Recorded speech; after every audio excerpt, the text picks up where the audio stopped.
Hello, everybody, and welcome to Worldsmithing, where we take a concept and world build it. I'm Cody.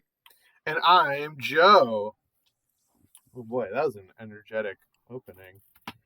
Yeah, you brought the energy. I liked it. You, hey, yeah, have you been, Cody? You've been all right? Yeah, I've been all right. How about you? Oh, I've been golden. It's just been sunshine and lollipops and rainbows over here. Yeah. But yeah, no, it's been good. Getting excited for playing some Dungeons and Dragons. Uh, Ooh, yeah, that is this weekend, isn't it? over the weekend. Heck yeah, I'm really excited about it. Because the last couple sessions have been a lot of fun combination of like character-y, some fun dungeon crawl and stuff. And you know what? Every now and then you need a good dungeon to crawl through. Am I right? It's true. It's Am I very right? true. Uh, but yeah, hey, do you hear that cling clanging off in the distance? I do. Man, uh, sounds like someone's smithing a world over there. You know, I'd like to believe we would. That's the bellows sound that I just made there. Hey, Gotcha. so, oh, they presented it to me.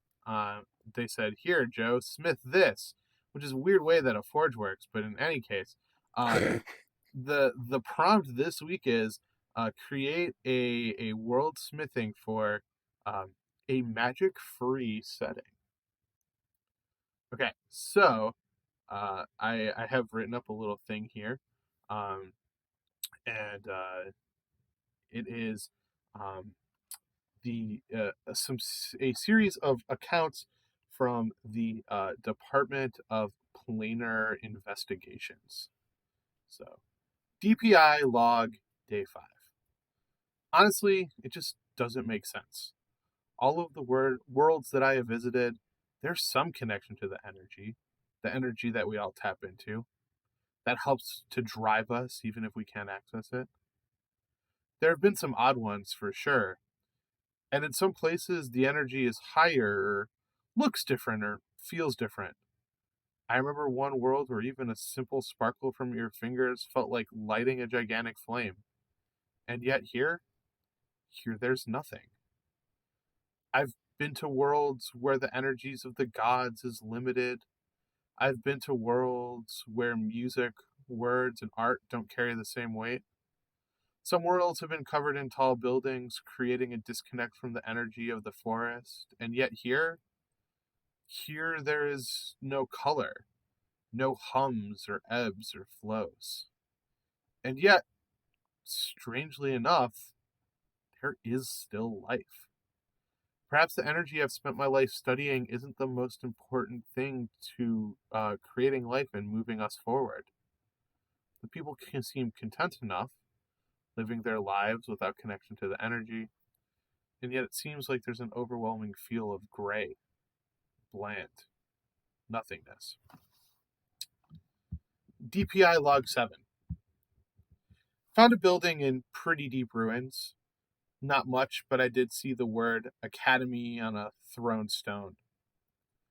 As I explored, I saw things that reminded me of some of the tools of my craft: wands, staffs, books of runes, scrolls with phrases and arm motions. Seems like this place has been abandoned for quite some time, but perhaps there was, at one time, a connection to this energy. Found a book with a set of numbers, which seems to line up with a map. Might investigate. DPI Log 15. After some travel, I discovered the machine, a device which the book theorizes will, quote, unlock potential of the world, unquote. There are knots strewn around the machine, uh, notes with desperate pleas to not turn the machine on, that the location chosen is too close to the source, that everything might go dark. The machine looks like it has melted years ago, but there's still weirdly a faint hum around it. It seems like it might possess some latent energy, or perhaps it just funneled the energy away. In any case, the land seems to have lost its connection to its magic. DPI final log. As I moved back to the portal, I noticed something strange. Something that felt weirdly like I was being followed. It was an older gnome.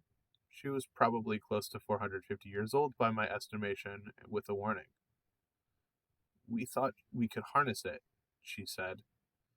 Make it so that even if you didn't have the gift, you could still benefit from it. That was close to 100 years ago, but now it seems to have vanished. Don't make our mistakes. I looked at her and I told her about the humming I heard from the machine. Quickly, almost as if for a fleeting moment, a spark of hope flashed in her eyes. She walks off. Perhaps the world isn't truly without magic, but in any case, for now, it is a world that has seemingly lost hope for the energy that binds us all. And that is the land of Thulia, a world that is seemingly without magic. Okay. Okay. So the first question I have, would you be playing in the land of, you said Fulia? Yes. So that would I think that this setup um would be something that like perhaps a party member like finds these logs. Perhaps they are like um a smaller team from the Department of Planetary and Planar Investigations who's trying to make a name for themselves, and they go to this place to try to investigate, see what works, what doesn't work, ways that they can maybe see if there is a way to rekindle this magical setting. And so I kind of imagined this as maybe being a world in a larger campaign of investigating, going to different planes and things like that. But I kind of wanted Thulia to be the first place because it really draws the connection between this sort of magical force that binds us all, and that every world, even if it looks a little different, has some access to magic, with the exception of this one world right here. So, Gotcha. Okay. And then another one that just kind of popped up while I was sitting here was so the meat and potatoes of this is that machine, the quote unquote uh I can't remember what you called it, it's but literally just the machine. So, the machine. Yeah. So I assume the meat and potatoes of this kind of quote unquote investigation is that machine and figuring out how it did what it did. yeah, I think that it was I think it would be a combination of the machine, the academy that I mentioned, and then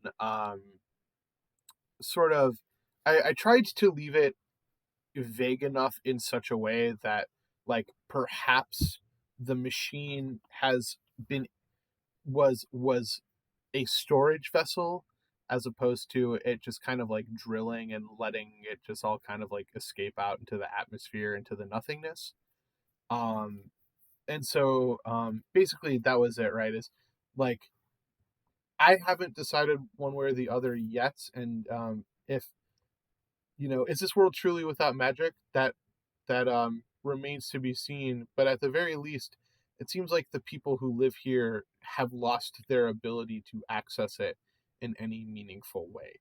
So it's not totally without hope, but um, for most of the people living there, it seemingly seems like you know you perhaps haven't been able to. It's possible that um, it could come back. But at the moment, for those living there, it seems like it's pretty much people have given up that thought. Gotcha. So I like Fulia. I know you said this is kind of a smaller part of a grander scheme, especially because you start with this Department of Planar Investigation, implying that there's tons of magical planets that people can come from and go to and whatnot. But where would you like if you were to use Fulia in your game? Would you put it at the beginning? Would this be a side stop to something? Would this be a greater? Would how important is Fulia to the greater cosmology of like this idea that you brought up? Because it is, based on the description, this is kind of the the antithesis of basically what the rest of the universe is like. Yeah, for sure. So yeah, where do you put this thing in your campaign? Like, is this just kind of a side planet? Is this like some kind of like you get here and there's like some big revelation? Like, what would you do with Fulia? So I think that the only reason I would hesitate to set a full fledged campaign here would simply be that I don't necessarily want to deny um, players like a whole swath of like D&D classes. But Yeah, I mean, it based on the rest of the universe, it would be very limiting to put, be like, hey, here's an entire campaign, but magic's gone. yeah. And so basically I think that what I would do is I would set it there early. I would have the people, but it would keep coming up in terms of levels of importance, because I think that in my estimation, what I would do is I would have once again, I'm not 100% sure if they would actually discover that yes, magic is back, baby, or not. But in any case, creating a major villain that comes from Thulia, who either is upset that magic has returned because without magic, our people have become stronger. They've become um, they're no longer reliant on this seemingly garbage like nutrient, or the contrary, where it's a person who goes through this plane and experiences magic for the first time and kind of just goes like crazy. I also thought if you were to set a long-term thing in Thulia, that the machine does have latent magic and would kind of be like a tap that your magic users would have to refill from. Okay. So like there's spell slots, and people are like very surprised to see that people are doing magic again. And so in that case, it actually means that your magic users would have to be a little bit more wary about using magic. So it's something where it's like they could tap into it. They could maybe draw a little bit of this energy to have some things in reserve if they get into combat or things like that.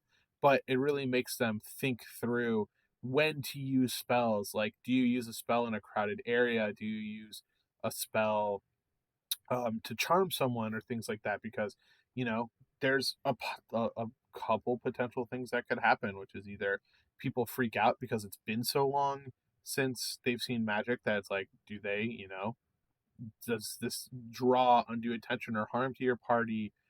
Or does it, do people start to siphon off of this source, and then suddenly your magic users are fighting, the random citizens to get access to this thing? Okay. And then something that was kind of hinted at, but I wanted more clarification on it because it was something that interests me. Um, is Fulia some kind of like post-apocalyptic planet where like everything is ruinous, or is it just that like everything is like this planet is, yeah, like it doesn't have magic on it, but do people live normal lives? Do they, does it look like a modern day like Earth city? Because I Yeah, mean, yeah, like what's it kind of, you kind of implied that maybe there are parts that are quote unquote apocalyptic or like ruinous, but was that the intent or? yeah. I had kind of envisioned it as it being like Earth. And Okay. so, it's like seemingly we are a planet that does not have connection to magic, right? Like, there are urban fantasy settings out there where it's like actually magic is real and only a select number of people can access it or whatever. But in this case, I just like, let's just pretend that like magic is not real and everyone on Earth can't get access to it. And so it's one of these deals where at one point they had it. So when I say like the ruins of a building, they basically abandoned the magical academy once magic was no longer a thing. Like, why bother continuing Yeah. the upkeep of this building? Okay, The so this is like a abandoned building Yeah, on West 17th or something. Like, hmm not to it's a part of the city, but like yeah, oh yeah, that's that creepy weird building. I think they used to practice weird shit in there or yeah, whatever. Okay. and like people acknowledge that like at one time there was magic, but it was also long enough ago that it's kind of like our Arthurian legend, right? Like, Sure. Arthur had a wizard, but also like we all know that wizards aren't real, right? Kind of like looking around, it's like that's just like story stuff. But like this guy who has a connection to magic as he walks through this old building is like, well, no, that definitely looks like a wand, and that definitely looks like a staff, and I definitely recognize these rune stones or whatever. So like there was magic at one point, but like once you couldn't access it anymore, people just kind of figured, well, why bother? Same deal with the machine. I suppose I could see where you're coming from, that it did kind of sound post-apocalyptic. I just imagined that like once they no longer had access to magic, most of the things that were part of the study and care of magic kind of went by the wayside in terms of storing and upkeep and things like that. Gotcha. Okay. Cool. And then what is it about Fulia or, Earth 2? Um what is something about it that would be really exciting for you to run in a magicless setting in your, whether it's the full campaign or part of a campaign? Like, what would be the exciting place that you put your players in, and what is it that they would be doing that excites you the most about this Yeah, whole this world building exercise? I think the thing that I was really and I don't necessarily know if I implied it very well in my spiel, but the way I kind of envisioned it is that there would be kind of like magical flashpoints in the world. And it's one of these deals where it's like they done drilled it, but like there is like traces of it that will like flash up here and there. And so it's things like you might have to go investigate like a dungeon where like there's an energy reading, and maybe something very like low-key magical has happened there, and so there's like a couple people who can harness it. I think that ultimately what it would boil down to is that there would be a big standoff between this faction of like basically we are stronger without it types. Yeah, And anti-magic people who yeah, are aware of the past to that extent. yeah, so it'd be sort of like a big standoff between the anti-magic people and the party at the machine, after discovering that perhaps there is something you can do to restore the magic of this world and like reconnect it to this life, this life-giving energy or things like that. And that was kind of like that's kind of what I envisioned to be like the big final confrontation is basically like you find a way to fix it, and it's just a matter of like having to fight your way to the machine and having to fight to turn it on, because people need this connection, people need this ability to like I implied in the beginning, like even if like you or I aren't like a spell slinging wizard or a sorcerer or a bard or whatever, like there is something that like keeps us like it's maybe your feeling of hope or your feeling of optimism is like the natural energy of magic kind of flowing through you. And so it's like, we can't hold it or we can't craft it or we can't harness it, but it is something that kind of impacts everyone, even if it's not necessarily in a fungible or a tangible way. And so that's kind of like what I think it would ultimately boil down to is, we're stronger because we don't have access to this, whereas your party is going to be the ones kind of like advocating for like, but like look at look at these worlds where people have it, like, um it's stronger, they're stronger, they're more connected, etc., etc. So Interesting. yeah. I like it. Um, it's got a lot of it's kind of how I imagined, and I know this isn't a very popular thing anymore due to a lot of recent events, but this is what I imagine what would have happened in Harry Potter Hmm. had all of the wizards just get iced altogether, Hmm. right? Hmm. Like the world still moved on, but like magic is gone because like almost, everyone died, and then all of a sudden people from another plane of existence show up and they're just like, "Oh fuck, these guys don't use magic at all." But like there's some of it here. I can kind of see it.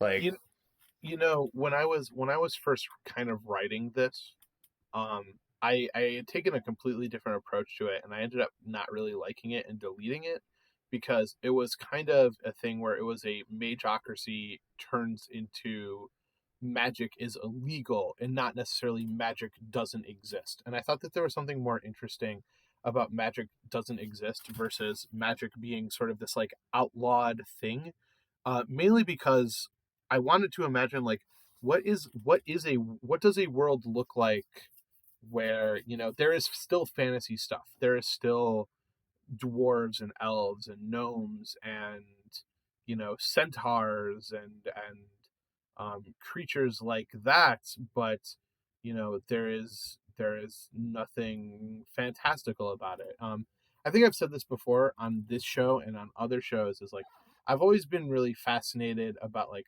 what does like Middle Earth look like in like Prohibition times, right? Where it's like, do people still live in Minas Tirith? What does it look like?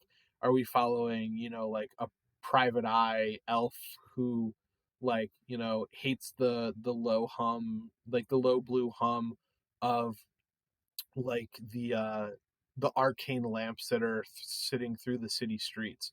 And I felt like this had sort of a similar flavor to it because it's like, you know, what does their tech like does their technology look closer to our technology, because like they actually have to build things that drill or like, light things, like ignite things and things like that. Like, if the world doesn't necessarily have magic but still has magical, fantastical elements, like what does that world even look like? What does an elf do if they're not, able to like sling spells and things like that? Or like what does a dwarf do if they're not able to imprint um, you know, runic sigils on things to make them stronger, to like make their crafts stand out? And that was something that kind of really made me interested in a magic free setting in general. Was just kind of this notion of like what is fantasy without magic, you know? Um, because right, at one point right. magic did exist and maybe magic will exist again, but like what does a world look like when you have this thing and it kind of goes by the wayside? So Yeah, it's cool. I'm getting a lot of vibes, a lot of different vibes. For a moment, it reminds me of like Star Trek. If Star Trek was like the fantasy enterprise, or or then I was getting like almost, I was getting some apocalypse vibes early on. Like, yeah, there's a lot of cool things there's a lot of interesting ways you can take this, and you would get a lot out of it. yeah, no, for sure. Um, it's kind of it's something I've always been kind of interested in a weird way. But like I said, I don't necessarily want to make people have to choose between playing my D&D game and not being allowed to be like a wizard or a sorcerer or something like that. Um, Sure. and so I thought having the machine kind of be this like wellspring for the party to kind of dip into, um, was a kind of like this nice little, um, the like a kind of workaround where it's like you could be a wizard. It's just that like you got to keep that locked up, or you got to keep it hidden, or like if it happens, you got to make sure the person who saw you do magic doesn't go and like blather about it to others. So Sure. Yeah, yeah, yeah. I like yeah, it. any other final thoughts or any other final questions? No, I think it's rad. I like the way it was written in, the form of logs.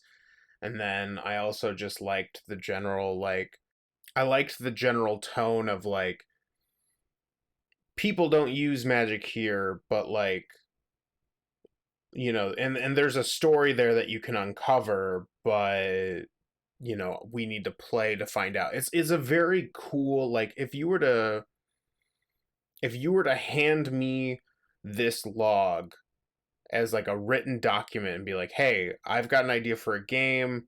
Here's like some flavor text and basically what is expected of the characters."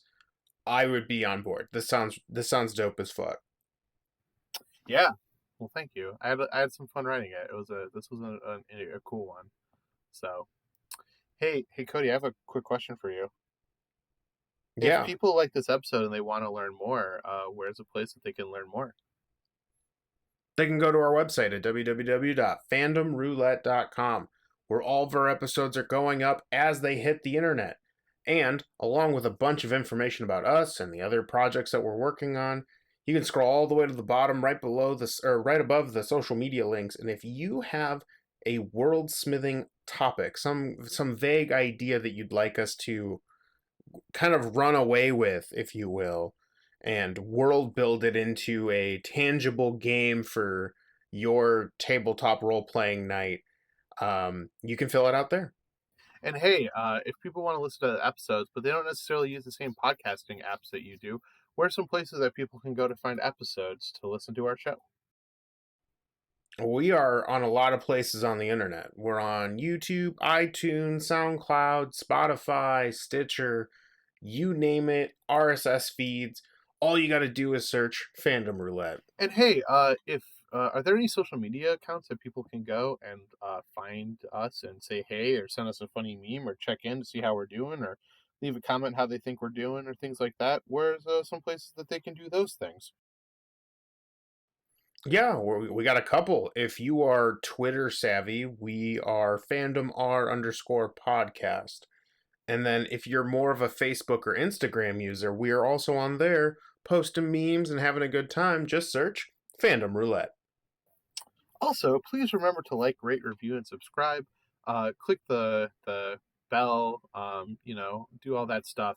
If it's a podcasting app where it has stars, give us a 5 stars.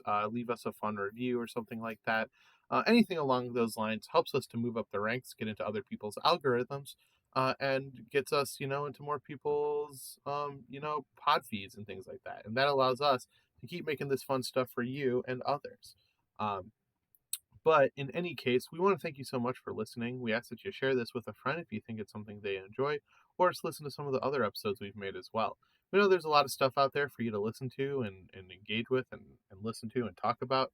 So we want to just thank you for spending some time here with us on this little show. So, Yeah. and signing off for Fandom Roulette, this is Joe. Then I'm Cody. And as always, stay nerdy. Stay super nerdy.